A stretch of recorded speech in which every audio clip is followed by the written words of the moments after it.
Alléluia. Gloire à Dieu.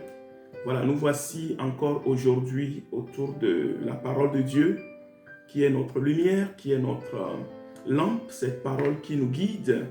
Je pense que les temps dans lesquels nous sommes sont des temps qui nous interrogent. Et que l'on soit chrétien ou non, je pense que beaucoup se posent des questions sur ce que sera l'avenir de l'humanité.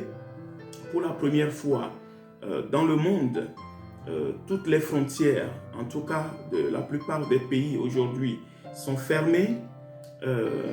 Plus du tiers de l'humanité est confiné chez lui, donc c'est-à-dire que les gens sont enfermés dans leur maison et ils ne peuvent pas sortir.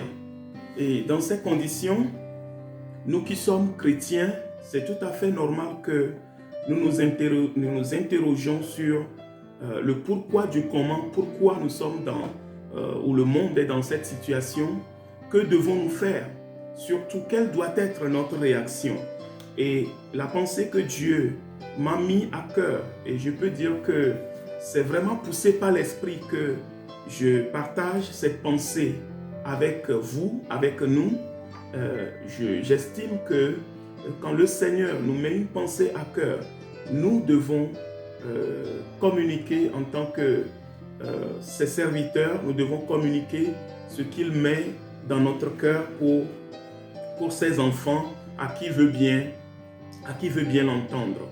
Et le thème de ce partage, c'est « Ne prenons pas le risque de combattre contre Dieu ».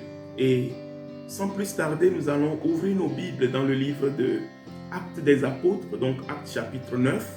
Voilà, les textes que j'ai ramenés, c'est des textes que nous connaissons pour la plupart d'entre nous, donc cela nous simplifie vraiment le travail. Acte 9, à partir du verset 1, donc la Bible nous dit « Cependant, Saul, respirant encore la menace et le meurtre contre les disciples du Seigneur, se rendit chez le souverain sacrificateur, et il lui demanda des lettres pour les synagogues de Damas, afin que, s'il trouvait des partisans de la nouvelle doctrine, hommes ou femmes, il les amena liés à Jérusalem. Nouvelle doctrine, il faisait allusion aux chrétiens, ceux qui croient en Christ. Il les amena liés à Jérusalem. Verset 3. Et comme il était en chemin et qu'il approchait de Damas, tout à coup, une lumière venant du ciel resplendit autour de lui. Il tomba par terre et il entendit une voix qui lui disait « Saul, Saul, pourquoi me persécutes-tu » Il répondit « Qui es-tu, Seigneur » Et le Seigneur dit « Je suis Jésus que tu persécutes. Il te sera dur de regimber contre les aiguillons. » Et voilà, vous voyez ce qui se passe ici. Saul était un croyant juif, était hébreu. Il a été formé au pied des meilleurs théologiens de l'époque, des meilleurs théologiens juifs. Il maîtrisait la Torah, il maîtrisait la loi de Moïse. Et quand la doctrine de Jésus est arrivée à l'époque, dans la Palestine, donc dans toute la région, Paul, en tout cas à l'époque Saul, estimait tout à fait logiquement qu'il fallait qu'il fasse quelque chose pour lutter contre cette nouvelle doctrine qui est en train de se propager. Jésus est crucifié, Jésus est mort, Jésus est ressuscité, Jésus est parti au ciel. Mais les disciples de Jésus n'étaient pas morts, ils ne sont pas morts. Ils étaient là et ils étaient en train de répandre la bonne nouvelle de Jésus-Christ dans la région. Et Saul, j'ai du mal, Saul, avant qu'il ne devienne Paul, Saul, en tant que bon religieux juif, estimait tout à fait juste de combattre cette nouvelle doctrine qui se propageait dans la région. Et donc c'est tout à fait logiquement qu'il alla chercher des lettres d'accréditation, des lettres d'autorisation pour aller combattre les chrétiens. Et je crois qu'il avait l'habitude de le faire. Et cette fois-ci, il a récupéré des lettres qui l'autorisaient à aller vers donc, les synagogues de Damas, afin que s'il trouve des personnes qui sont des chrétiens, qui sont en tout cas partisans de la nouvelle doctrine, qui est la doctrine de Jésus, et bien qu'ils puissent les arrêter, les lier et les ramener vivants à Jérusalem, afin qu'ils soient jugés par le tribunal religieux. Donc, Saul était engagé dans un projet, humainement on peut dire, mais c'est très bien, voilà quelqu'un qui est en train de défendre la cause de Dieu.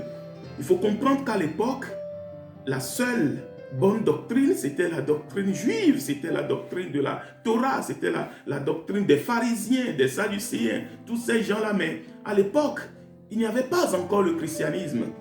Le christianisme était quelque chose de nouveau, donc c'est tout à fait justifié pour toute personne sensée, c'est tout à fait justifié la démarche de Saul qui voulait que les choses se passent bien, qui voulait que en tout cas les gens puissent rester dans la norme, les gens puissent respecter les lois, les gens puissent faire les choses comme cela est prescrit par Moïse. Et voici que sur son chemin en direction de Damas, il va avoir un problème. La Bible dit, comme il était en chemin et qu'il approchait de Damas, tout à coup, une lumière venant du ciel resplendit autour de lui. Il tomba par terre et il entendit une voix qui lui disait, « Saul, Saul, pourquoi me persécutes-tu » Il répondit, « Mais qui es-tu, Seigneur » Et le Seigneur lui dit, « Je suis Jésus que tu persécutes. Il te sera dur de regimber contre les aiguillons. » Bien-aimés, nous ne pouvons pas prendre le risque de combattre Dieu. Personne ne peut prendre le risque de combattre Dieu. Qu'est-ce que je veux dire par là? Lorsque quelque chose se passe, lorsqu'il y a un événement que nous ne comprenons pas, faisons attention. Ne nous jetons pas précipitamment dans la bataille au risque de combattre Dieu. Parce que si ce que tu combats, si ce que je combats, comme Saul ici, si cela venait de Dieu, alors ce n'est pas des hommes que nous combattons, mais c'est Dieu que nous combattons. La Bible dit que l'insensé, lorsqu'il garde le silence, il peut passer pour sage. Ça veut dire qu'avant que nous ne mettions un pied devant l'autre, bien-aimés, prenons le temps de prier. Prenons le temps de nous interroger. Saul ici était convaincu qu'il était en train de combattre Satan. Il était convaincu ici, Saul, qu'il combattait vraiment une nouvelle secte pernicieuse. Il était convaincu qu'il était en train de combattre une nouvelle religion qui ne vient pas de Dieu et qu'il faut que cette religion, en tout cas cette nouvelle doctrine, soit éradiquée le plus rapidement possible.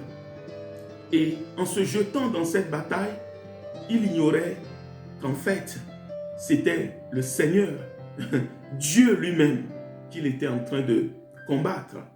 Et Jésus va lui dire, « Ah mais tu ne sais pas qui tu combats? C'est Jésus, moi Jésus, que tu combats. Je suis le Seigneur. Je suis Jésus que tu persécutes. Et il te sera dur de regimber contre les aiguillons. » Si nous nous jetons dans des batailles,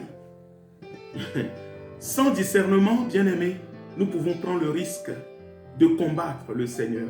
Et au travers de cet échange que nous aurons à avoir en différentes parties, nous allons voir combien nous avons besoin du Seigneur, combien nous avons besoin de prier. Le problème du Covid-19 n'est pas un problème que nous devons prendre à la légère. C'est un problème mondial. C'est un problème qui touche l'intégralité de la terre. Donc nous ne pouvons pas nous précipiter pour sortir des paroles, sortir des prophéties, sortir des révélations, sortir des directives dans tous les sens. Certains disent que ça vient du diable, nous allons combattre le diable. Certains disent que non, c'est un jugement de Dieu, c'est Dieu qui est en train de frapper, donc on va laisser faire. Mais bien aimés, si nous ne prenons pas le temps de chercher réellement la face du Seigneur, nous pouvons faire fausse route.